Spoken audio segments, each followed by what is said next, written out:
Most e-commerce brands are running their Google Shopping ads the wrong way, and as a result, their entire Google Ads account performance is suffering massively. And the number one hindrance, the number one thing that stops so many brands from achieving this long-term success with shopping is that they lack a full-on understanding with where their shopping campaigns are getting placed. There's still a large portion of that performance max which goes towards various different placements and spends money going towards these various different placements. And a lot of times what you want to understand is doing this can actually be the main reason why you're losing so much money. But second reason why so many brands struggle with shopping is because their shopping campaigns often end up getting overpowered by other campaign types, like other performance max campaigns or just other standard shopping campaigns they have got running together. And as a result, there's this internal bidding war that gets created. But this isn't as worse as this third thing, which is that they run their Google Shopping ads thinking they're actually good,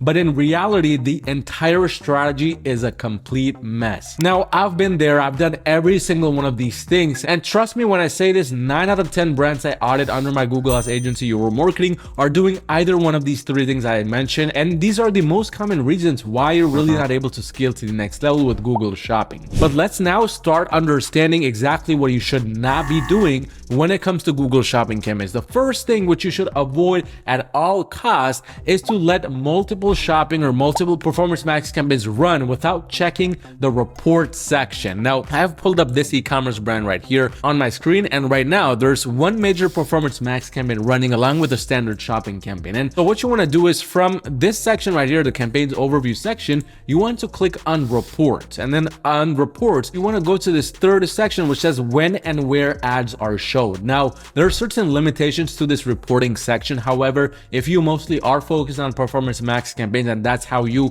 are technically going after Google Shopping campaigns as well, you want to click this third option right here which says performance max campaigns placement. The crucial things you want to understand from this section is number one, where are you getting majority of the impressions from? And you can't really control every single one of these things. Like you can't control which mobile apps you're ranking for, you can't control whether you're ranking for Fox News or whether you're ranking on eBay, etc. But what you can control is the approach and the strategy you take for your performance max campaigns. This is where majority of the e-commerce brands are wasting money because they think that the right way to approach a PMax is to add a bunch of assets in, bunch of logos, descriptions, images, etc. and then also run that campaign as a shopping campaign. And if you want your PMax campaign to not be shopping only just to go after these placements, well, now you can do that by just making sure that when you're setting up that campaign, you choose performance max directly and not shopping as well. And then you can go with standard shopping, you can go that route and launch a separate standard shopping campaign to go along with the performance max campaign. But this brings us to the second thing which you should not be doing with your Google Shopping ads, and that is you don't want to let standard shopping and performance max campaigns run without an ideal bid strategy. Now, the reason why this is one of the worst things you can do for your e-commerce brand is when you have multiple shopping campaigns running, for example, one standard shopping and one performance max, and you're running both of these on, let's say, smart bidding.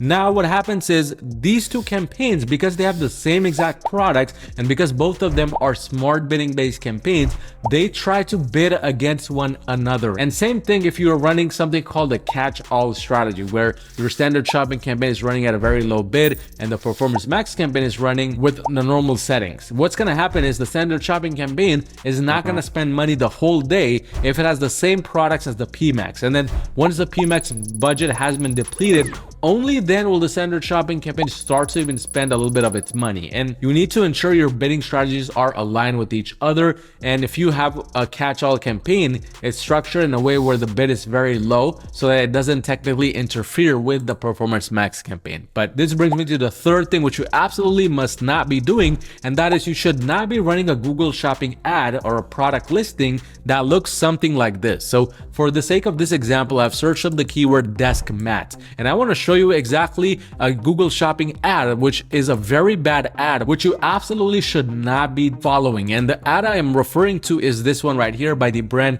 BeFlow. Now, I always say this in my YouTube videos, the product image is the number one thing that determines 90% of your Google Shopping success. If you have a bad product image, it doesn't matter how good your offer is, it doesn't matter how good your landing page is, 90% of the potential customers will just overlook your product and overlook your ad. And this is a very bad thing because because this leads to a lot of lost potential sales. And Bflow here does exactly that with a very poor image. Now, if we look at the image, what we see is a product. We see a desk mat, but we see a desk mat that's cut in half. We only see a portion of the entire product. And anytime this happens, what starts to happen is in the customer's mind, they start to second guess themselves. They start to have different kinds of questions and concerns related to the product itself, and they don't know anymore if this is a product or if this is a brand they want to do business with, simply because it's lacking a lot of different things. If it's not able to even provide a full-on overview of the product,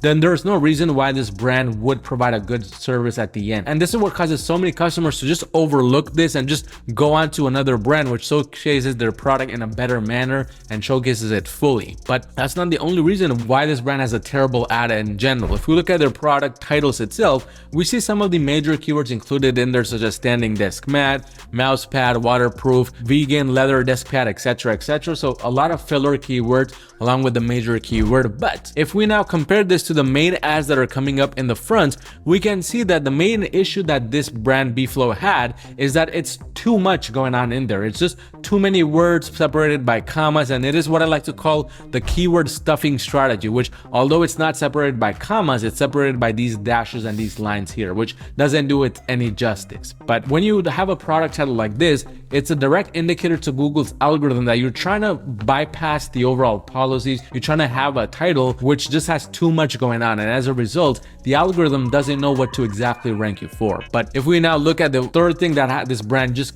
completely destroys, it's the Google Merchant Center promotions and program section. Now, they don't have any types of reviews here. They just have a shipping option that they inserted in the back end, which makes it seem like this product does get delivered within a week or so, which is a good thing, but they're just lacking a lot of additional things like return policies, like these reviews, and so on and so forth, which really kind of make this ad a very bland ad, especially when you compare to competitors like these, where they have a lot of reviews, they're offering certain kinds of sales, they're offering certain kinds of return policies, and most important of all, their product image is much different. So this is something you absolutely don't want to be doing with your Google Shopping campaign. And if this is how your product listings are looking at the moment, you might just want to pause your Google Shopping ads and improve them and then run the Google Ads campaign. But again, if you're doing $40,000 or more per month in revenue, you need just a little bit of extra help scaling your brand to the next level. Go on to my website at yourmarketing.com and schedule a free call with me to see how we can potentially work together and make that happen. But check out this video right here, which goes over one of the most recent case studies we did on an e-commerce brand we blew up with Google Shopping ads and a lot of other campaign strategies as well.